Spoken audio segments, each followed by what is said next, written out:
All right, so you're here because you want to know what's really going to happen, right? Not just the headlines and the hype, but the actual shifts that are going to impact, how we live and move in the future. Absolutely. And I think transportation is, right at the forefront of that. Exactly. So buckle up because today we're diving deep into the future of transportation. We're going to be looking at some insights from Pasted Text, and it paints a pretty interesting picture. It does. It really does. It's not just like, oh, flying cars or something.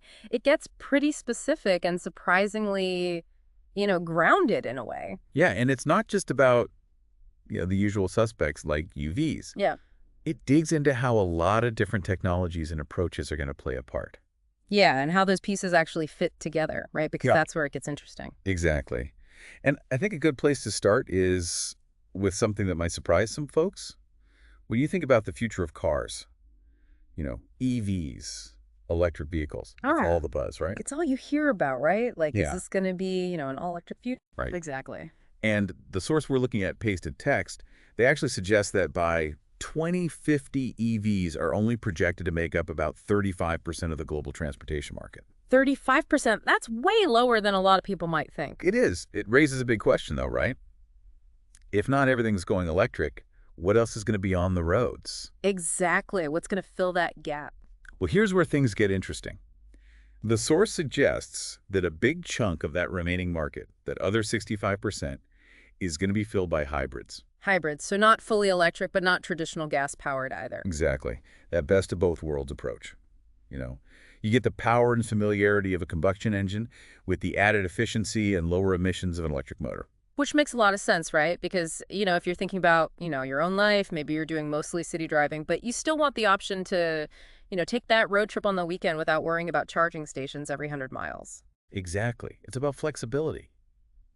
And the source really emphasizes how well hybrids fit into that need. They see them as being great for everything from stop-and-go city traffic to those longer hauls through rural areas where you might not have as much charging infrastructure. It's like having your cake and eating it too, right? Kind of. Yeah. Yeah, and when you think about it, we use our vehicles for so many different things. Having that versatility really matters. And the source even talks about how hybrids could be great for off-roading and things like that. Oh, interesting. Because that's not something you typically associate with hybrids. Right. But think about it. The electric motor provides instant torque, which is great for off-road situations. And you can even have hybrid systems that can recharge their batteries while you're driving, so you're not as limited by range. So that opens up a whole different set of possibilities. Absolutely. But of Okay. course, personal vehicles are just one piece of this puzzle, right? Yeah. We got to talk about public transportation too. Right, because that's going to be a huge part of the future of how we move around, especially in cities and between them. Absolutely. And Pasted Text really emphasizes that. They predict a big expansion and improvement in our public transportation systems. Think trains, subways, buses, things like that. So we're talking, more frequent service, faster routes, better connections, all that good stuff. Exactly. And the idea is that these systems will become the main way people travel between cities. Right. So less reliance on personal cars for long distances. Which I guess would make sense if those systems are really efficient and convenient. Right. And it could free up those personal vehicles for, more specialized uses or for people who live in areas where public transport isn't as viable. Makes sense. So we've got hybrids for versatility EVs for those shorter commutes and public transport for those longer hauls. What else is there? Well, we can't forget about how we move goods around, right? All that stuff we order online, all the food and packages and everything. Right, because that's a whole other system that's got to evolve. It does. And Pasted Text gets pretty futuristic with this. They talk about these interconnected delivery hubs and even underground networks specifically for moving goods. Underground networks, like tunnels for packages. Yeah, the idea is that by moving a lot of that transport underground, you reduce congestion and noise pollution above ground. Plus, it could potentially be much faster and more efficient. That's pretty wild to imagine, like a whole hidden world of delivery happening beneath our feet. Right. It's like something out of a sci-fi movie. Yeah. But the source argues that it could be a real game changer in terms of making our logistics systems, more sustainable and less disruptive. It's definitely something to think about, especially with how much we rely on deliveries these days. For sure. But let's circle back to hybrids for a second, because the source really highlights how important they could be for a certain group of people, those who choose to live outside of major cities. Okay, so like people in more rural areas? Yeah, people who want that off-grid lifestyle. Yeah. Folks living the van life, farmers who need to haul equipment around, people who love to travel in RVs, things like that. So for those folks, hybrids offer something unique. They do, because they're not as reliant on charging infrastructure, which can be limited in those more remote areas.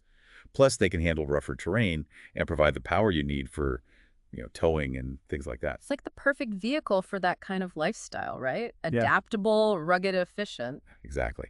And the source even connects hybrids to those ideas of freedom and adventure. Yeah. Being able to go off the beaten path and explore without being tethered to the grid. I can definitely see the appeal of that.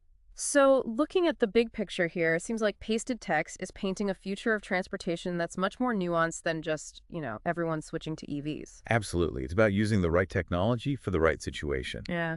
And it's about recognizing that different people have different needs. Right. So it's not a one-size-fits-all solution. It's a combination of approaches working together. Exactly. And that's where the source really emphasizes the importance of hybrids.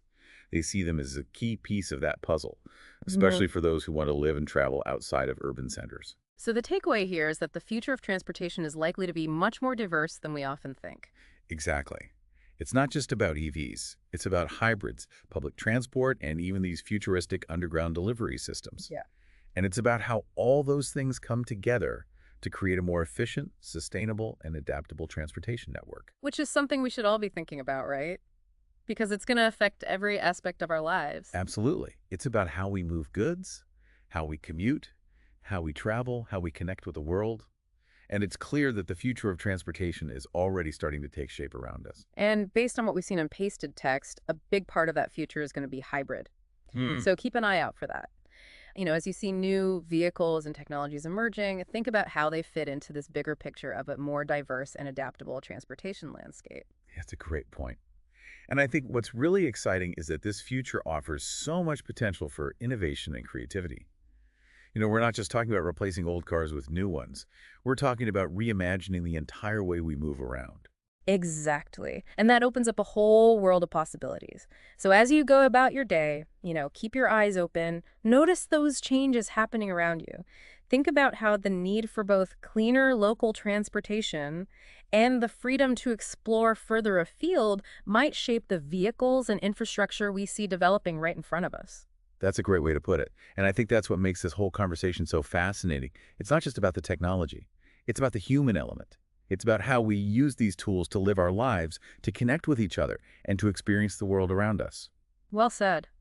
And on that note, I think we'll wrap things up for today, but thank you for joining us on this deep dive into the future of transportation. It's been a pleasure. And remember, the future is hybrid, and it's already here. Until next time, keep exploring. And keep innovating.